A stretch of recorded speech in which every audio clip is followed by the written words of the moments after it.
Designarkiston Monet muodot 10-vuotisjuhlanäyttelyn näyttelyvideo, osa 1. Jokaisella muotoilijalla on tarina kerrottavanaan. Designarkiston Monet muodot näyttelyn tarkoituksena on avata ihmisille luovan työn taustoja ja tehdä muotoilijoiden työtä tunnetuksi.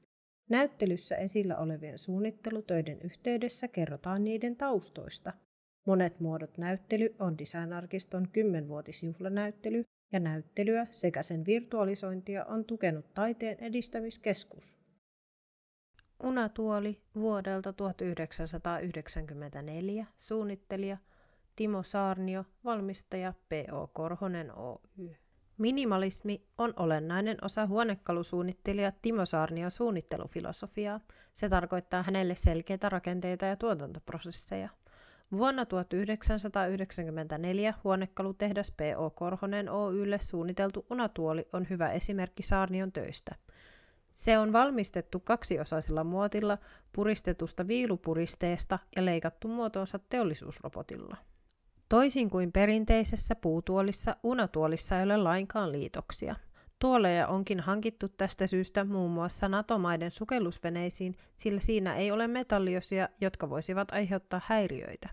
Tuolin kaunis muotoilu on palkittu vuonna 1996 Saksassa Red Dot-palkinnolla korkeatasoisesta suunnittelutyöstä.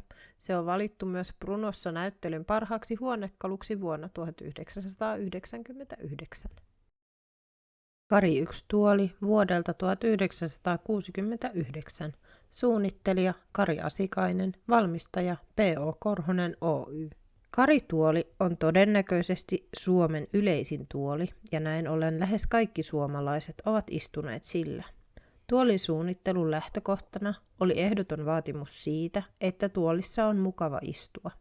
Lisäksi tuolin muotokielen tuli olla hillitty.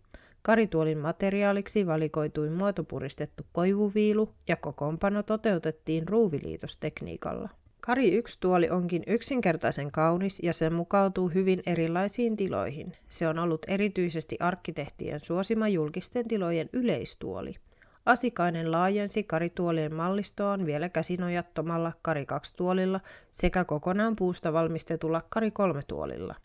Lisäksi mallistoon tuli mukaan pöytiä ja jakkaroita sekä tuoleja lapsille. Suosionsa takia Kari 1 ja Kari 2 tuolesta alkoi 1970-luvulla ilmestyä erilaisia kilpailijoiden valmistamia muunnelmia.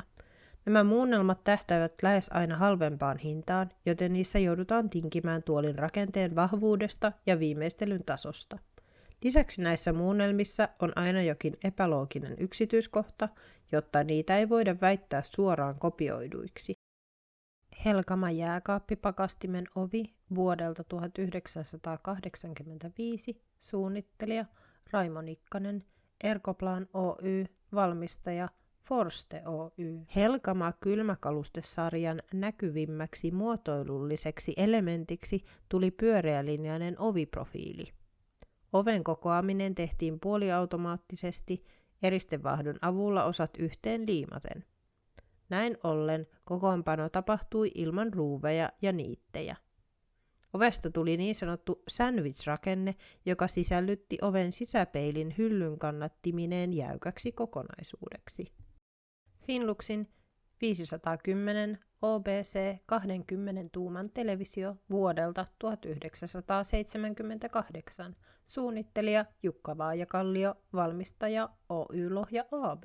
Finluxin OBC-sarjasta oli tarkoitus tehdä jokaiseen kotiin sopiva TV, jonka käyttäminen onnistuisi kaikilta vauvasta vaariin.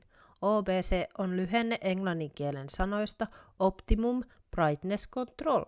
Muotoilija Jukka Vaajakallio määritti toimintaperiaatteet television säätöyksikköön, jonka avulla kanavien asettaminen onnistui vaivatta. Helppokäyttöisestä Finlux OBC-televisiosta tuli myyntimenestys ja mallistoa valmistettiin ennalta suunnitellun 3 vuoden sijasta miltein 5 vuotta. Mobira Cityman 900 matkapuhelin vuodelta 1987. Suunnittelijat Matti Makkonen ja Jorma Pitkonen, valmistaja Nokia Mobira Oy. Nokia Mobiran ensimmäinen suurelle yleisölle tarkoitettu käsipuhelin eli kännykkä Cityman 900 tuli tuotantoon vuonna 1987. Puhelin painoi akun kanssa 790 grammaa. Citymanissa oli 8-numeroinen nestekirjanäyttö, 20 näppäintä, 100 puhelinnumeron muisti ja lyhyt valinta. Täydellä akulla puhelimelle luvattiin 50 minuuttia puheaikaa. Puhelin maksoi 24 000 markkaa, eli noin 4 800 euroa. Puhelimelle oli useampi lempinimi, kuten ulkomuodon perusteella annettu Halko sekä Korba, joka syntyi siitä, että Neuvostoliiton viimeinen johtaja Mihail Gorbatsov soitti Citymanilla Suomesta Moskovaan. Oculus 104 veneen pienoismalli vuodelta 1968. Suunnittelija Kai Salo, valmistaja Oculus Fennica Ltd. Oculus 104 matkavene oli Kai Salon lopputyö taideteollisesta oppilaitoksesta vuonna 1968. Veneen kansi suunniteltiin yhtenäiseksi sisätiloja peittäväksi vaipaksi. Veneen sisäosa on jaettu 3 osaan: ohjaamoon, salonkiin ja takahyttiin. Salongissa on ruokailutilat 6 henkilölle ja vuoteet enimmillään 8 henkilölle. Oculuksen silmä eli ohjaamon suojakupu nousi avattavana kansirakenteen ulkopuolelle, joten veneen ohjaajalla oli näkyvyys kaikkiin suuntiin. Veneen valmistusmateriaaliksi valikoitui lujitemuovi sen muotoilumahdollisuuksien takia. Oculuksesta tuli 1970-luvun alussa maailmanlaajuisesti venealan kuumin uutinen ja se arvioitiin suunnittelun huipputuotteeksi. Kuitenkin veneen valmistus osoittautui haasteelliseksi, eikä se koskaan päässyt sarjavalmistukseen. Osasyynä tässä oli 1972 vuoden öljykriisi, joka nosti lujitemuovin hintaa. Perhossiipisompa vuodelta 1975. Suunnittelija Pentti Leskinen, valmistaja Excel Oy. Excel Oy aloitti uudenlaista muotoilua edustaneen epäsymmetrisen perhossiipisomman kehitystyön vuonna 1974.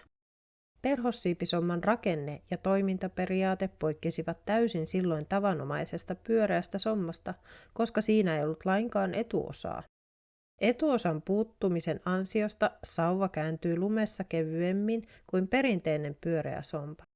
Somman etureunassa oli kaviomainen tartuntakynsi, joka piti sauvan pidossa jyrkissäkin nousuissa. Uudella sommalla varustettu Excel Graphil Champion hiihtosauvan menestyminen kilpaladuilla oli kovaa. Esimerkiksi vuonna 1976 Innsbruckissa sillä voitettiin 40 olympiamitalia. Excel Oy patentoi menestyksekkään perhossiipisomman ja kehitti siitä yhä uusia muunnoksia.